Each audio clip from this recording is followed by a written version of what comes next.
All right, this is apology for the break in transmission. We had a little challenge and it has been rectified. Okay, welcome back to Table Talk with David Ibiam. My name is David Ibiam. Of course, this is Cedarwood Luxury Online Radio. Without taking more of our time or much of our time, please share, tell everyone that we are live, and this is Table Talk with David Ibiam. I'm seated in the studio with Mr. Simeon Umar, who happens to be the head of research and development P1 Plus. Good morning, sir, and welcome. It's a pleasure to be here. Yay. All right, I really appreciate your time. Let's quickly segue into the discourse for this morning. The very first story on our table of discussion this morning is from Gabon. African under increasing coup scourge. African under increasing coup scourge. And I'm reading from Leadership newspaper. Barely 1 month after the presidential guard in Niger Republic toppled the democratically elected government of Mohamed Bazoum on July 26, and the intense interest the coup generated across the world, another group of soldiers have struck again in another African country. This time it is the oil-rich but impoverished Central African country, Gabon, when the is a Praetorian guards charged with responsibility of protecting the long-serving President Ali Bongo Ondimba sacked him in a coup and took charge of government on Wednesday, August 30th, 2023. Mr. Simeon, we've seen several coups in Africa, and it is becoming a trend. What's your take on that? Let me just put things. Out of two, Yes. globally, African happen to have one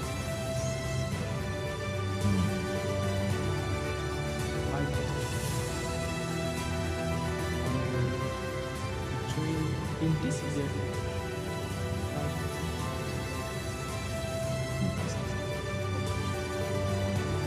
Of course, nobody wants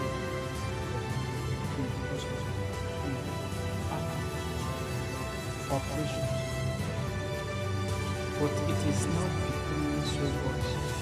It's African talk.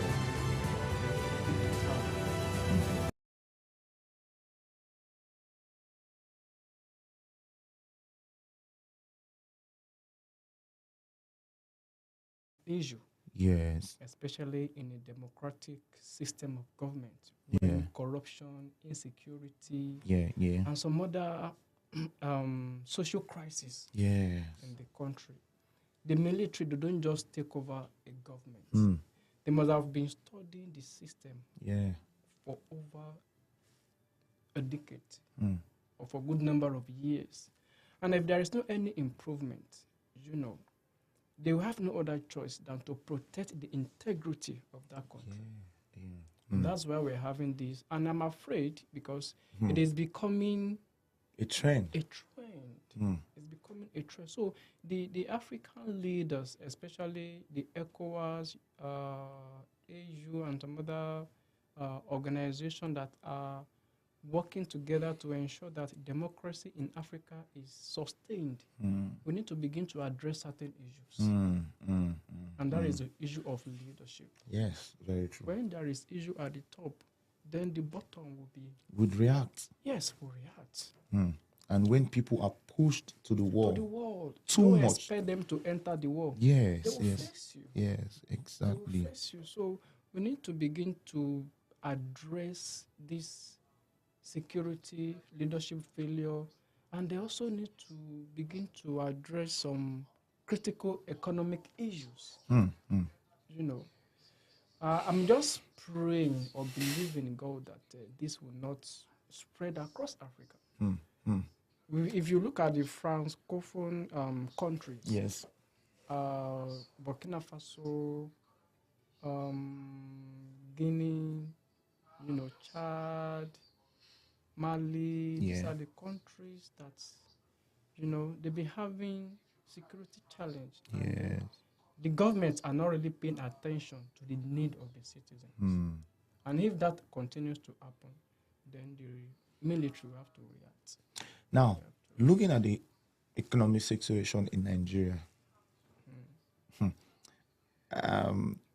do you see this happening in Nigeria? Do you think? Well, Nigeria is, Because I listen to radio a lot, and I've heard a number of people when they call the radio station, they say we need the military back. The military should come back to Nigeria. This and that and that. What the civilians are doing, the democratic government are doing, is not how some even are of the opinion that colonial masters should come back. if you have not, is that the best solution? If you have not experienced military coup before, yeah, you'll be wishing that we should have it again. But go back to 1963, the first coup we experienced in Nigeria. Yeah, it was a terrible one. And the boomer generation, let me say, the boomer generation, that's the people in their 60s, in their 70s, in their 50s, they will never pray for such event again. Because what they experienced during the first military coup in Nigeria was a disaster. Wow. Or the millennials who probably do not have the clear picture. The clear picture. Yes. Who have not experienced it. Under military, they are not a respecter of anybody. Yes. They use force approach. Just like the Bible says, take it by force. Yes, take it by force, But a democratic system of government, there is room for freedom of speech, freedom of expression. But under military, you don't have such freedom anymore. So it is not something that we should be encouraging. We shouldn't be encouraging such in Nigeria. And I don't believe we should begin to talk about the military to take over government. It is not a good experience. I was probably 6 or 7 years of age when we had the first. I think that was 1985. Yeah, I remember. I guess I was still in my mother's womb, planning to come from. 1985, 1986. Even though I wasn't born then, but my mom was giving me her experience because she was there in Lagos then. That everybody was at home, nobody could go out to do their normal business. The military are everywhere, But going with what is happening currently, because people are beginning to wish that we have that system of government because of the insecurity. Because they felt, I think one of the reasons why people feel the military should come back, in our own case now, in the case of our country now, is because they feel they did better than what the democratic government is doing. They feel the military government will do better. So to be very honest with you, the third mainland breed that you are talking about today, all these were constructed during the military. Yes. The major infrastructure development we have in Nigeria today were carried out during the military era. But then, why are we? Don't you think the good outweighs the bad side of military government? I'm just saying. Yes. I think because even the democratic government has their good and also the bad side, which is also. I'll begin to ask myself, if we are to probably assess our civilian government between 1999 and now, what are the tangible results, or what are the tangible projects or tangible infrastructural development that we've experienced over the period? Where I may not probably point to anything significantly, because the truth is we are just trying to change from one government to other, because before you know it, another election will be coming up, and the only thing people are after is the election. Everybody wants to taste this power, and then the masses who actually bring them in, they are the one losing. They are the one feeling the heat of the government, because if the citizens are not enjoying the benefit of democracy, of course, they want military government to take over. True. You know, but then the leadership aspect of our country is a big challenge, and we need to address it. Otherwise, the next thing is for us to be praying or wishing that we should have this kind of. All right, let's move to the next story. Please, if you've just joined us, this is Table Talk with David Ibiam, and I'm joined here by Mr. Simeon Umar. Feel free to like, comment, and share. Contribute to the discourse this very morning. Also tell everyone that we are live and we are Cedarwood Luxury Online Radio, Nigeria's first real estate radio. Take it to the bank and you can cash out $100 million with it. It is Table Talk. Please feel free to contribute. I would love to take your comments. I would love to hear from you. Let's get your opinion on the stories that we are talking about. We just treated the coup that is currently a trend in Africa. What is your take on it? Do you think it is a right step of the military to take over democratic government, or do you think they should just sit back and face what they are meant to do, which is to secure the borders and the territories of their very country, prepare for war and all that, than taking over the military government taking over democratic government is the right solution, or is the right move, the right step in bringing about a change when it comes to corruption and the ills of democratic government? They say you cannot two wrongs cannot make a right. Two wrongs cannot make a right. So what do you think? What is your opinion on the current trending coup in Africa? We'd love to hear from you. Let's move to one of the stories I tracked from the Vanguard newspaper, which is subsidy removal. Labour presses ahead with mobilization for strike. The Nigerian Labour Congress, NLC, has said that it is going ahead with its 2 days warning strike beginning tomorrow, saying it was not aware of any meeting with the federal government today.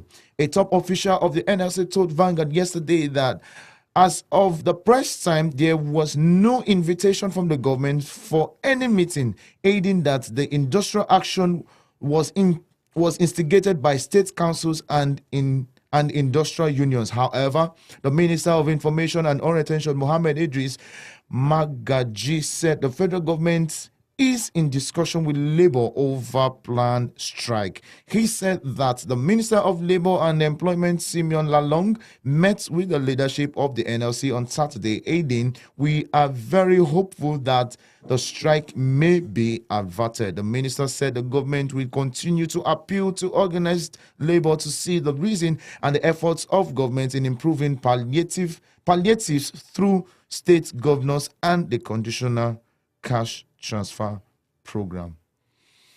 Let's start with labor. Do you see labor as, some people are of the opinion that labor is a toothless bulldog.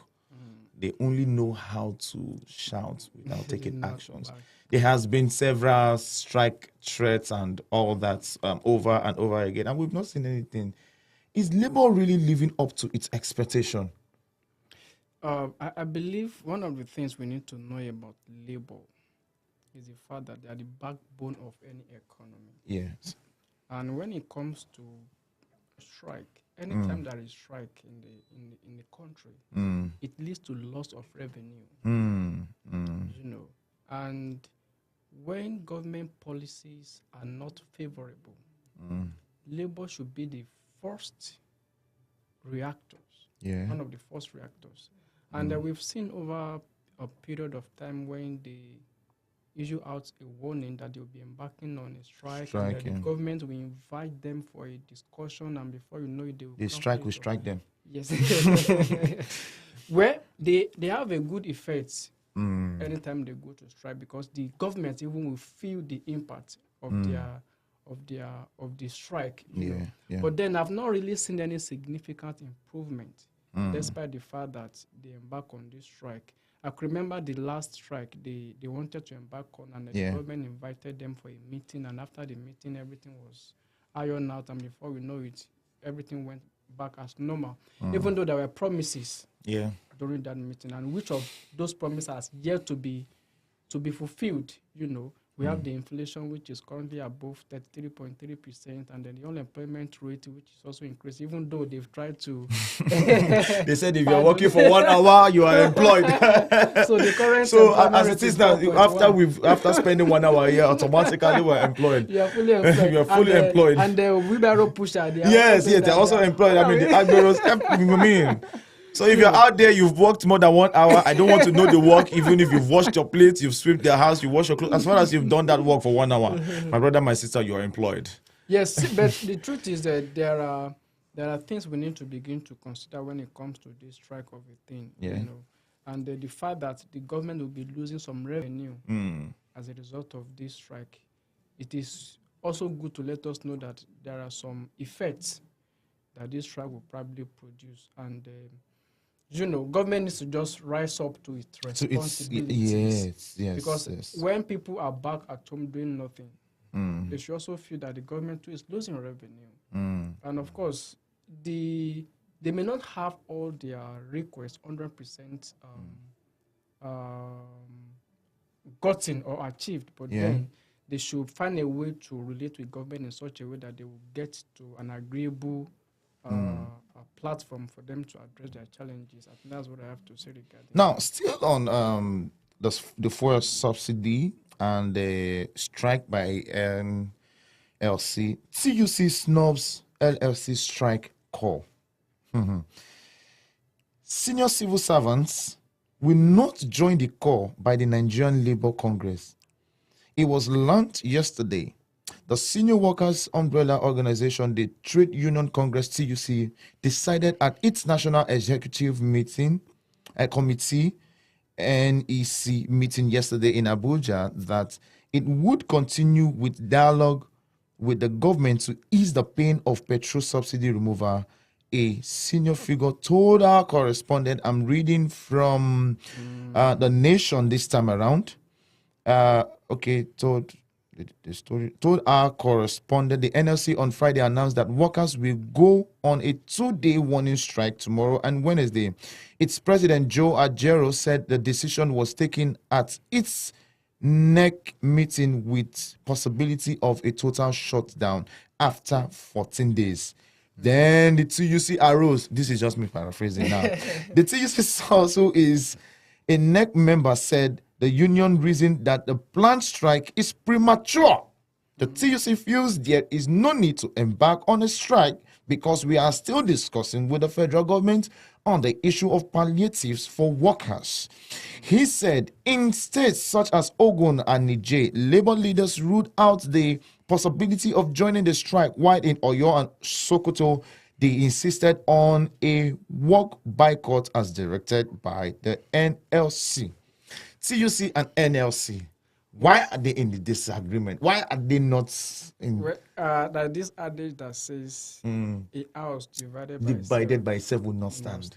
You know, why some are trying to take a part of negotiation, some are trying to take a part of, let's take action now. Let's take action now so that solutions can come. Yes. And the other one is saying, okay, let's collect palliative and and be palliated. The truth is, with this, yeah, I think the strike of a thing will not probably have any effect because TUC, they are not supporting NLC. So and they are just seeing different things at different angles. So with that, to me, it won't have any significant impact. The only thing that I would just advise is two of them to come together. Do we go for this strike together, or do we take the part of negotiation together? It is very, very important for two of them to put their house in order and come up with a solution. Yes, a common ground. Yes, a common ground. Otherwise, the truth will, let me just be very honest with you, it will not probably make any meaningful impact if they try to do it on their own. It is just like in the family settings. The father said, okay, today we are going to fast and pray and wait on the Lord. And the wife will say, no, today we want to eat banga soup. We cannot do that fasting today. The first son will say, oh, daddy, I'm with you. The second son will say, mommy, I'm there. So the family, we all have... One will probably fast and break by 12. Exactly. So exactly. And then we just sneak and say, since I'm on your Lord's side now, I'm on your side. All right, let's move to another funny story from the Vanguard.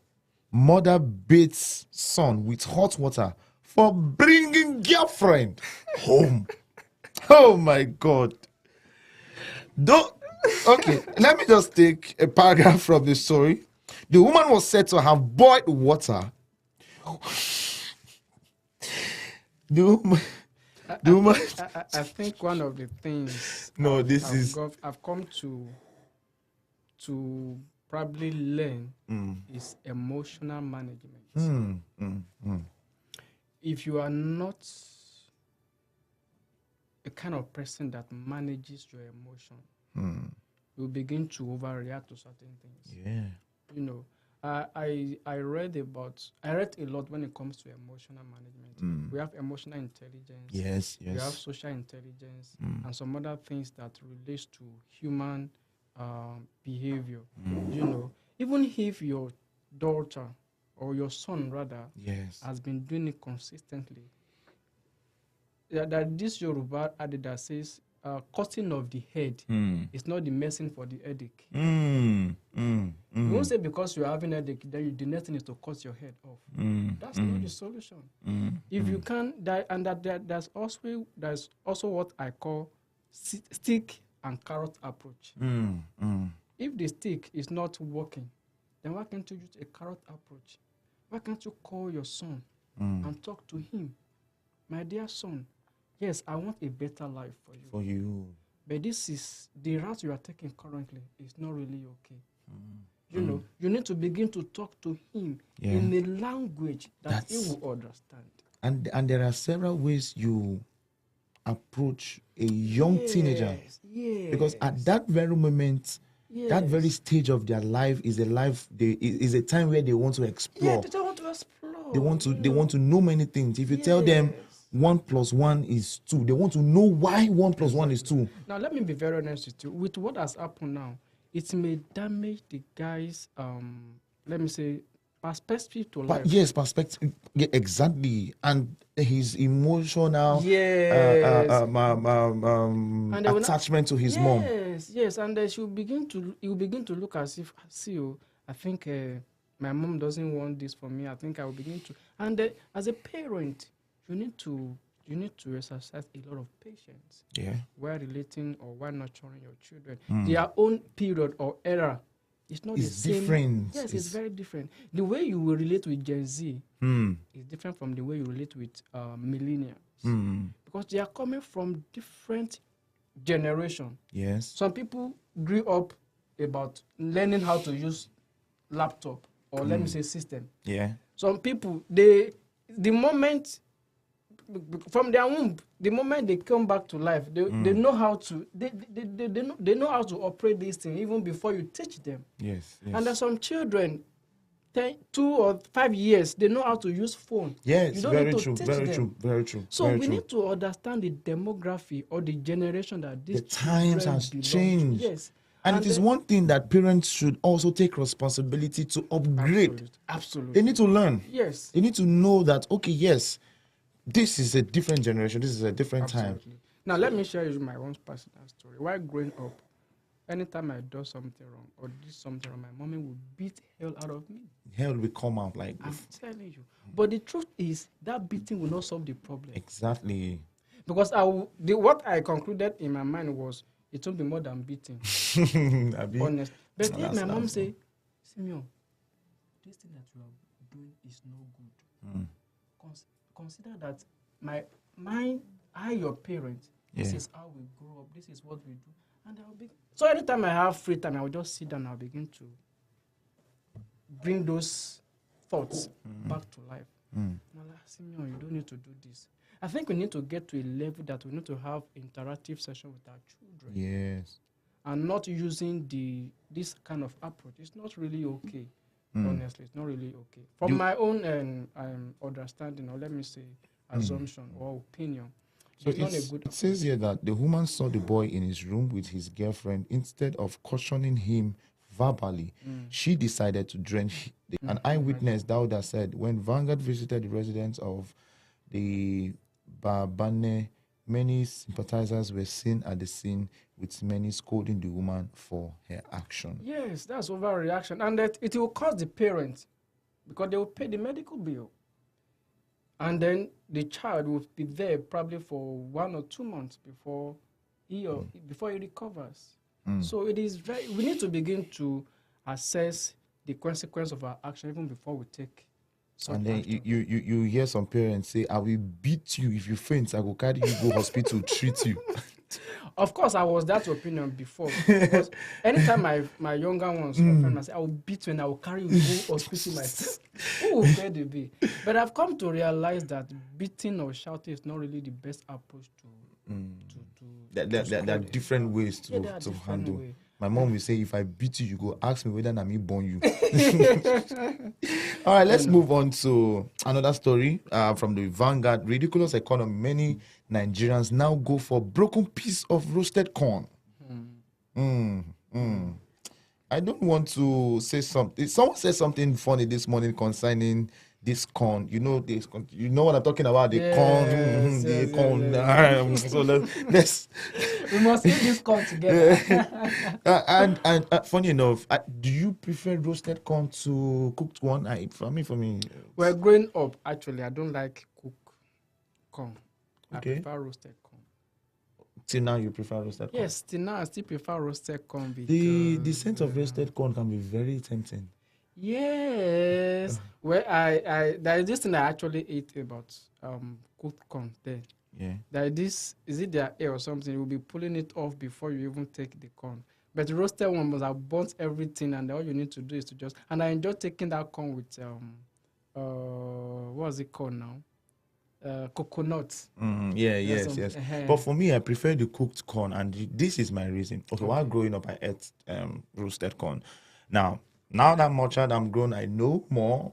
The reason why I prefer cooked corn to the roasted corn is because this iron they use in roasting the corn and the exposure and all that. So I feel the cooked one is more secure than is in heat and all that. So left to me, while growing up, I don't like sitting down for 2 or 3 hours before the corn is ready. I can just go pick raw corn and then sit down under the fire, and then I will do the stuff myself, and then I enjoy doing it with my friends those days. And then because of the way where I grew up, we enjoy sharing things together with my friends and everything. And so that thing has been part of me even to this moment. And there's just this funny thing roasted corn does to your head. It just gives you, helps you. This place everywhere will just swell up. Yes, especially when you are eating the one that is over. Yeah. This that's very One strong. may not fully comprehend the level of damage the present economic condition has done to the living standard of Nigerians until he comes face to face with squalor among the grassroots dwellers and low-income earners. It may sound funny, but it is true that majority of artisans and low-income earners cannot buy a whole stick of roasted corn today. Even if they can afford it, the consequence of parting with 300 naira just to eat corn is there. Now it's 300 naira. I think for those of us that grew up in the village, either roasted corn or boiled corn will not be a challenge. But for people in the city, because of the cost of transportation, transporting those corn from village or let me say from rural area or let me say farm to the city, it comes with high cost. And not even that alone, they also need to pay because to be very honest with you, those people, they charge them based on where they are located, where they are selling those corn. There are some fees, either community fee or something. So there are some invisible costs they are going to incur on that. But for those who are doing that business before they even make their profit.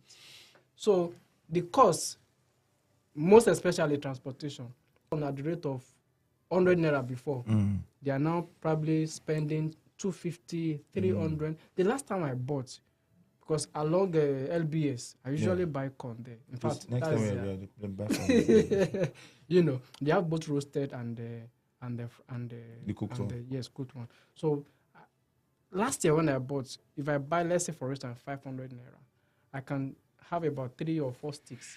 Yeah. And now 500 naira, even 2 in less than 2 hours, or let me I said 2 hours, in less than 10 minutes, I'll finish the whole thing. And I'll be asking myself, if I'm in the village, I'll probably enjoy more of this thing. But that's the economy, or let me say the environment we find ourselves. Things are really expensive. Yes. Nowadays. What if you're watching us, wherever you're watching us from, how much is roasted corn in your area? I'd love to know how much is roasted corn. Probably it might be cheaper in your environment. Please let me know and drop your location so that I can order you, and then we'll have someone who have a delivery person help us deliver it to. In fact, we can have a corn festival. Oh my God! What a condition! And the consequences of a corn festival cannot come under a condition that can be conditioned. I'm just trying to play around words there. Don't mind me. All right, let's move to the story I've been tracking from the Punch newspaper. Don't cross Blue Rail track. Lagos warns residents. Now, the reason why I brought this, I added this as part of our discourse for this morning is that Nigerians, Lagosians, we have this habit of crossing railway lines. Why? If you go to Ikeja, if you go to Yaba and some other places, railway lines is another open market. In fact, I'm beginning to ask myself, probably people have 2 lives. When you are trying to earn a living, you shouldn't let it go to a point where you almost lose your life. Yes, everybody is trying to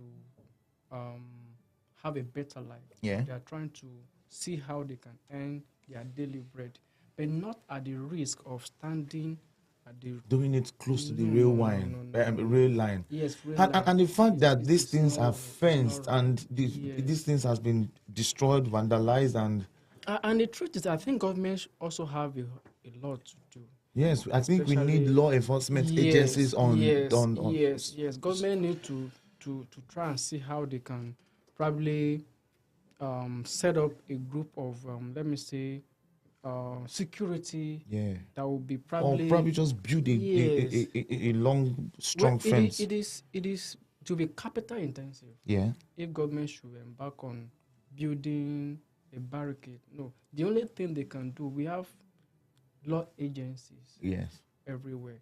What they can do is to probably assign some set of securities. Local securities. Yes, local security to man those railway lines. Because the truth is, if government don't put any measure in place, people would definitely be standing there. Because I'm not going there to stay, I will just say, okay, sell me this, I will buy this, then I will go. But the life of the people, in that...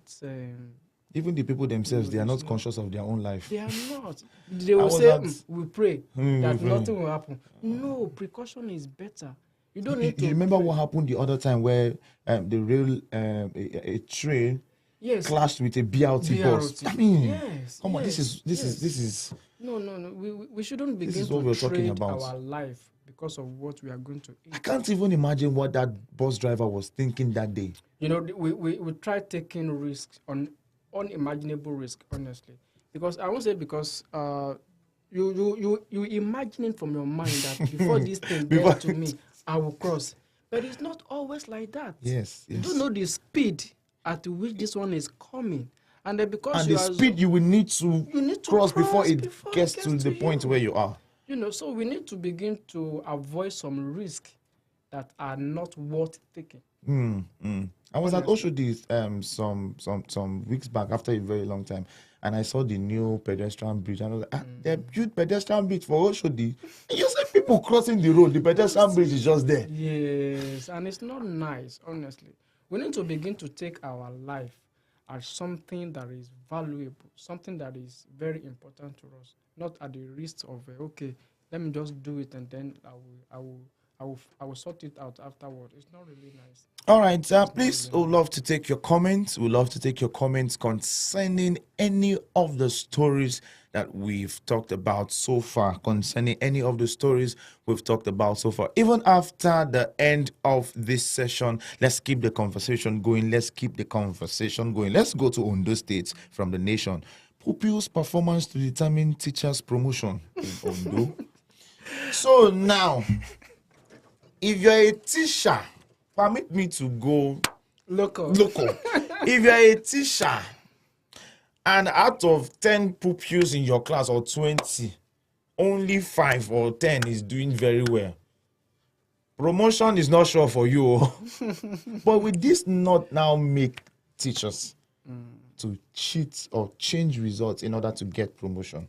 I think this is a misplaced of priority to me, because if by virtue of what my student scores will be the level of performance after a session, then I'll begin to dash them mark. Exactly.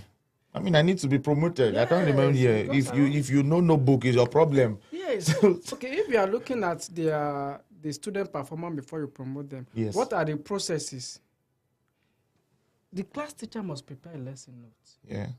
From lesson note, it must have done good teaching. Yes. Because if they are not very clear, if they couldn't understand what the teacher is teaching, how are they going to pass the exam or test? I think there should be a continuous assessment. I remember when I was in primary school those days, that's what we call invigilators. They usually come from Ministry of Education to come and assess the performance of the teachers. I don't think we have it anymore. You know, there are some parameters, there are some indexes that the school must put in place to assess the performance of a teacher. So if I'm now saying, if there is, because when I was in primary school, I was Olodo, let me put it that way. I thought you wanted to say you used to confess. I thought you were.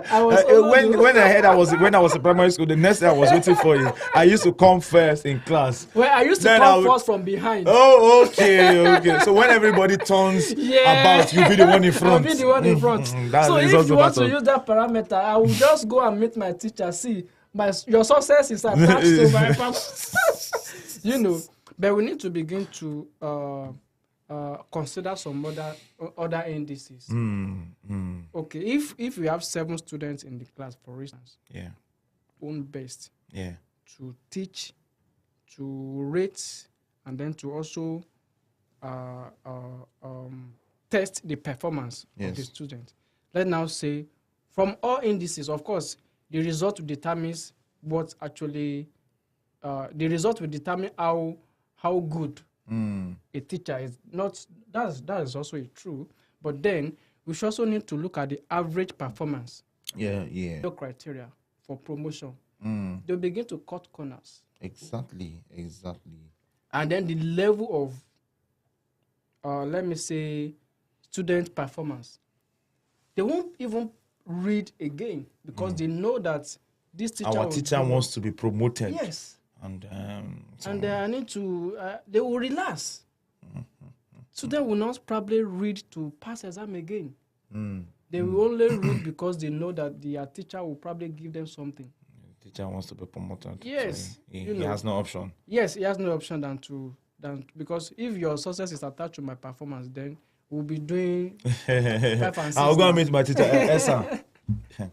You know, I came last the other time. And promotion is in 2 months' time. So if you know what is good for you, put me second. Yes, no, of course.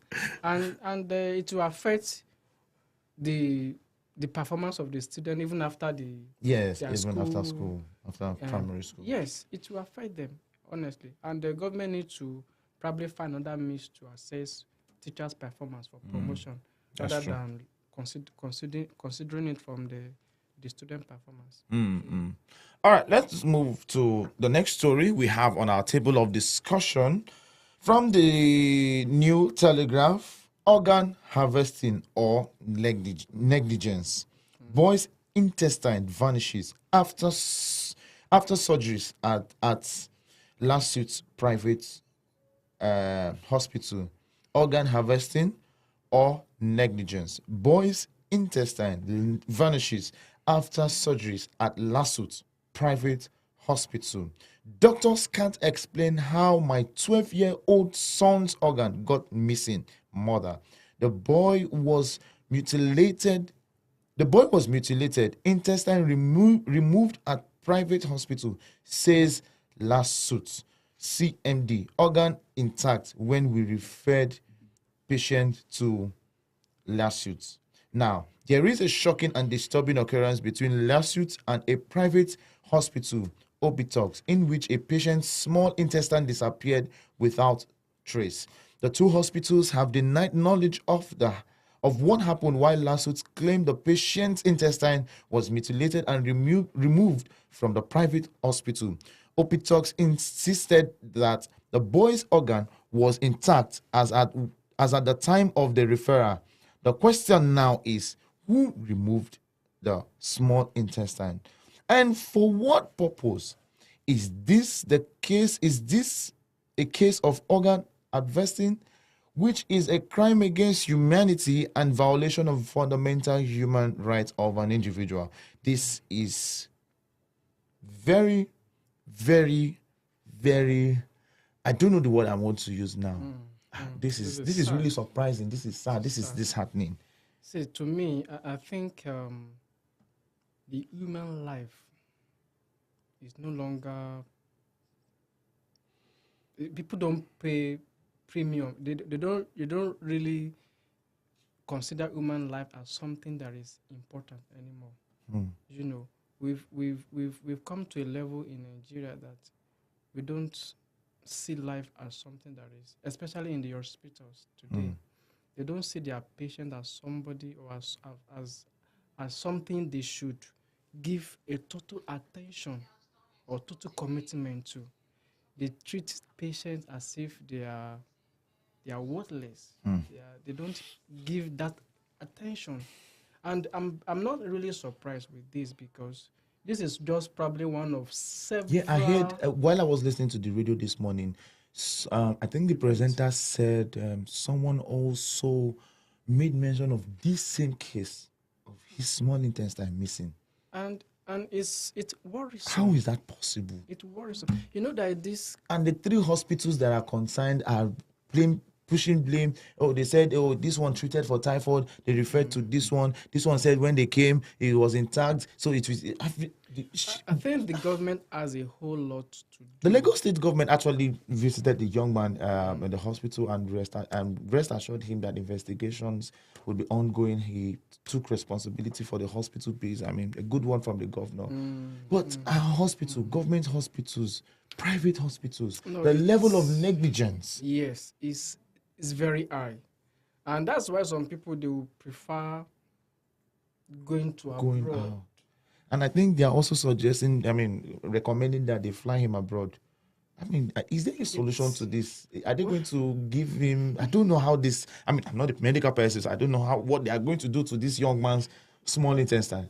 Well, I believe government... Now that Lagos State government is involved, there must be a way out, because I believe now that it's in public domain. Yeah. They will probably find a way to address it, but it's not something that we should be talking about. That tells you the level at which our health system has collapsed. Because if we have good health system and we have good practitioners, things like this shouldn't be happening in Nigeria. But I believe we will get there someday, because I've also read good professionals, medical professionals, you know, the way they handle their job, the way they do their things, and then people are really commending them. But something like this shouldn't be something we should be talking about in this country. People's life is very important, is very, very essential than to be trading human life with this kind of event. Let me just take two paragraphs from two paragraphs of this story from New Telegraph. The story is grim and difficult to confirm. However, it is hard to imagine the trauma and anguish of the mother and the patient and her family when doctors broke the sad news to them that their child's small intestine had vanished into thin air without trace, leaving a shell. The family is baffled, knowing not who to accuse of this scandalous incident. The small intestine disappeared under the watch of medical doctors. Under the watch of medical doctors. And no one could explain what happened. Sounds like a tale from Moonlight. Oh yeah, I watched that tale from Moonlight. Now looking at the parents now, what kind of... And a lot has been spent. What do you want to tell them to even console them? That, oh, sorry, we are going to find it. Where are you looking? In fact, even if they're able to come up with another, or let me say alternative, yeah, it will be, they will still be wondering, where did they get it from? Is it the original one? They'll begin to have some, they will not be convenient with anything that will probably come up after this event. So as parents, I'm just praying, or let me say, I'm just trying to figure out how they will be feeling at the moment. Adebola Akinbright, 12 years, 12 is okay. Adebola Akinbright, 12, is today a shadow of himself. I saw the picture of this young man. He looks so skeletal, so skeletal. He was taken first to Opitox Hospital, Okeado in Lagos. On March 6, he had been to another private hospital, according to Dr. Abayomi Bayewu, a family physician and MD of Opitox, who handled his case. The unnamed private hospital had treated Adebola for typhoid and malaria. Bayewu told Saturday Telegraph, he said, when I saw him, I discovered that he had a distended abdomen on the right side. Well, I believe now that Lagos State government is involved. I just hope there is a lasting solution to this young man. To this very story. Yeah. On Sunday, yesterday, that the GO, as he is popularly called, the General Overseer of the Redeemed Christian Church of God, was trending on Twitter. When I saw it, I was wondering, okay, what happened? Why is that the GO trending on Twitter? It was later I discovered why that the GO was trending on Twitter. Reading from the Vanguard News. Glorious days, Naira was stronger than dollar, we return. Somebody say amen. I don't want to say amen because where I agree with 1-2 assumption that says nation is built on faith and hope. If I have faith in my country that Nigeria will be better, I will keep doing everything possible to make it better. And if there is hope from what I've seen, probably by virtue of good policies, economic indices, if I can see some certain level of improvement, then I have hope that this country will be better. Now, for me, anybody can prophesy. Yes. But I need to be realistic at this point. What are we producing that will give us... Exactly what I wanted to say. I came across, I think, a video, a post somewhere by a pastor, I think Myers Moron or so, a video on Twitter, and he said, we cannot continue to pray for our leaders when we elect evil men. Yes. I so think we cannot continue to say, let our country change. Let God touch the minds of... it doesn't work that way. Yes. You cannot put fire in your room and say, let the fire not burn. The fire will burn.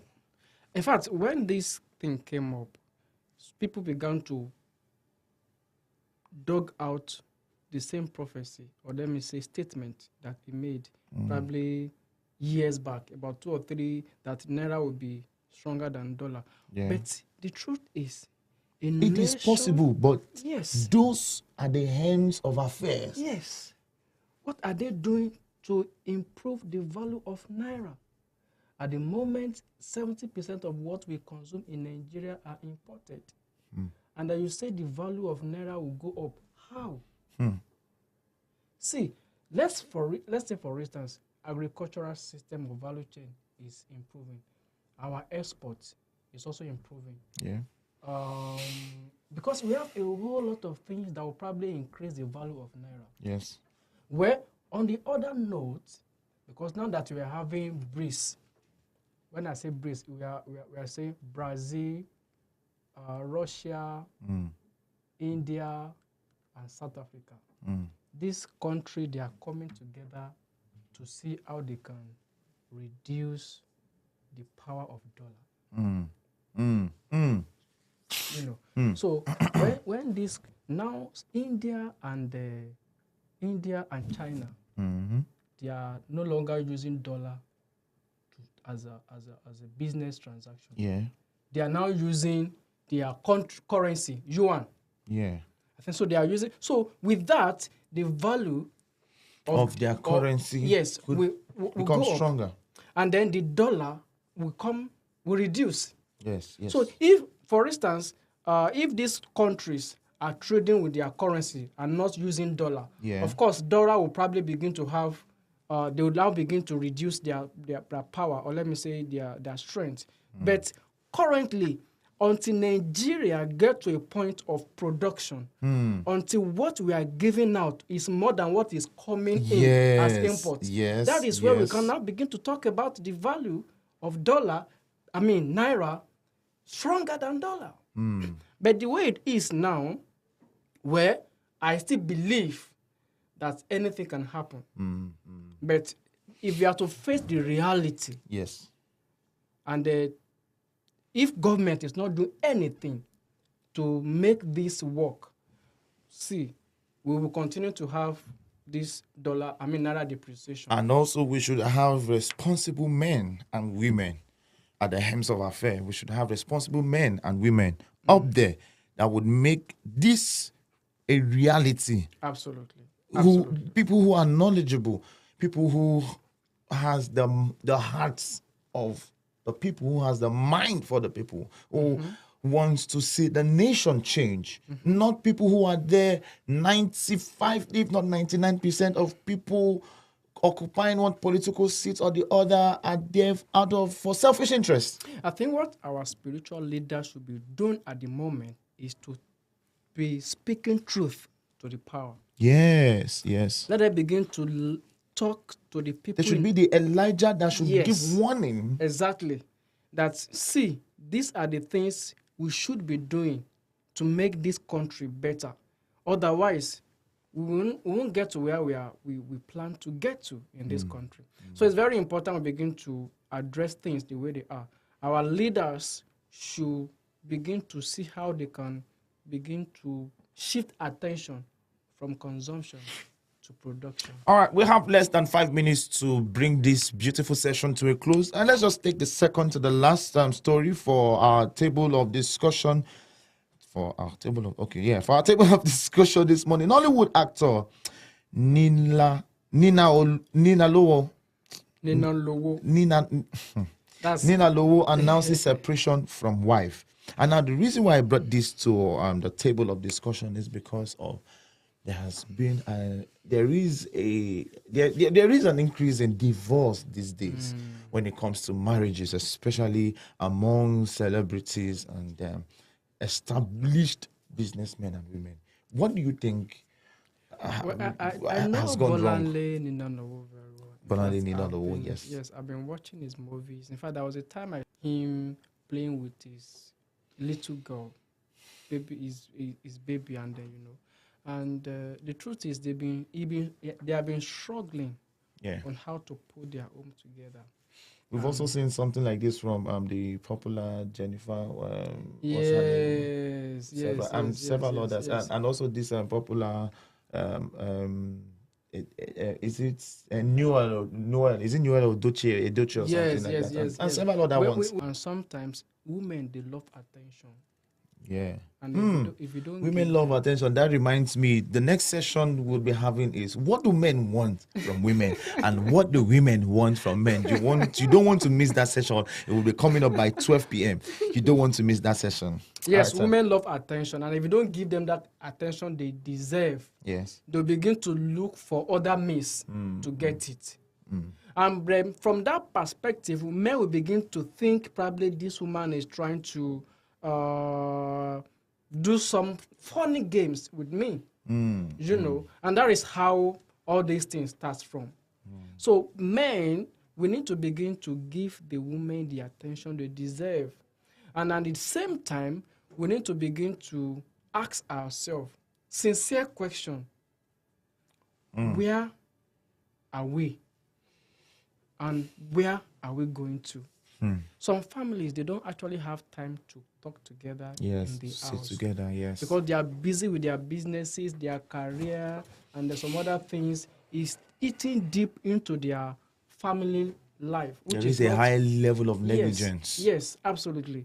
And the moment we begin to allow communication gap to set in a relationship or in the family, definitely there will be a room for all sort of things that we may probably not even have time to talk about on here.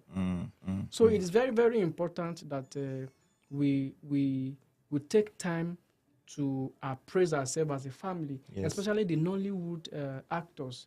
Yes, I know everybody wants to be they are supposed to be be a celebrity. Examples. Yes, they should be example that people will look up to. Yeah. We talk about this lady today. I've forgotten her name. Omotola Johnson. Everybody make references to our wedding, to our family. I think he got married at the age of 18 or something, and I said probably 25 or something. But now they are still together. So we need to begin to pay a high priority on our own affair. And another example is Olu Jacobs. Yes, Olu Jacobs. If you see what Jacob went through, and his wife standing by him. Yeah, the wife was always there. That's a big example for me as a person, because we don't know what this man has done for his wife. Do you think some of these celebrities are really not ready for marriage? Just jump into marriage out of some. Yes. I think that's another area that we need to talk about. And for some of them is Oju Kokoro. They want to. They want to be. They want to meander. How do they put it? All right, let's take our very last story, which is the legendary Nigerian musician Innocent Ujadiba, popularly known as Tubaba, has said that his desire to become a cleric. The 47-year-old music icon said sometimes he desires to establish his own church. He said, if peradventure he answers the call to serve in God's vineyard as a cleric, his denomination would be called Straight to Heaven International Church of God, Nigeria Limited. The proud father of 7 disclosed this in a video message shared via his verified Instagram page recently. He said, to open church, just the hungry me. Straight to Heaven International Church of God, Nigeria Limited. I think this must be a joke of the century. Is he trying to be funny? Is he looking for attention? Well, or does he really have the call? Let me say he's looking for attention because where God can use anybody. Well, let me just say that. I mean, after all, he's a father of many nations. Yes. Let me just put it straight that God can use anybody to save life, to propagate the gospel. It would be good. You wish to have desire. It, or it's you not by desire it. No, then you should be ready for people. They actually set up church for business purposes, not because they want to preach the gospel. True. Some have turned into a business venture. And it will become very glaring, very clear, very obvious. Your mode of operation and all that. Yes. So setting up church nowadays, if I have the passion, I can set the church up and then I'll be making money. It's not a business venture. Not everybody is genuinely called to preach the gospel. Even many are called, few are chosen. So I believe we should be careful of the place where we worship. Exactly. Because that's just the summary of what I would say regarding this. And it is coming from the right mind of himself. Yes. The right mindset. Yes, God will definitely work with him, and because God is, in fact, the worst person in the scripture. Like the like of Paul. Yeah. Yes. God still used him. Saul. Saul. Paul. Yes, Saul that later became Paul. So I don't usually write anybody off when it comes to gospel, because it is a platform that God is using to redefine the word. And if you are coming from that past of yours and you want to preach the gospel and set people on the right path, why not? Why not? It's a good one if it is coming from the right mindset. It's all good. Thank you very much, Mr. Simeon Umar. Thank you very much. It has been a wonderful, beautiful conversation. I hope you'll be able to. Yes, exactly. yes, He yes, knows what yes, I'm saying yes, already. yes, Thank you very much. Please, let's keep the conversation going. Let's keep the conversation going even after the end of this session. Let's keep the conversation going even after the end of this session. Do not forget, this is Cedarwood Luxury Online Radio, Nigeria's first real estate radio. Take it to anywhere. Take it to the bank and you will cash out 100 million with it. My name is David. It has been a wonderful time with every one of you. Please like, comment, and share. Let's the conversation keep going. I will be in the comment section to engage every one of you. A big shout out, a quick birthday shout out to someone so dear to me in the person of Precious Amarachi Ikenga. Happy birthday to you. Today is your birthday. Many more years to come in good health and plenty money. Also, a big birthday shout out to Junior, happy birthday to you. Happy birthday to you. Many more years to come in good health and plenty money. If today is also your birthday, I celebrate with you. Do enjoy yourself. We'll be right back for the very second session. Use Unfiltered. What do men want from women and what do women want from men? Thank you very much and do have yourself a wonderful time till I see you again.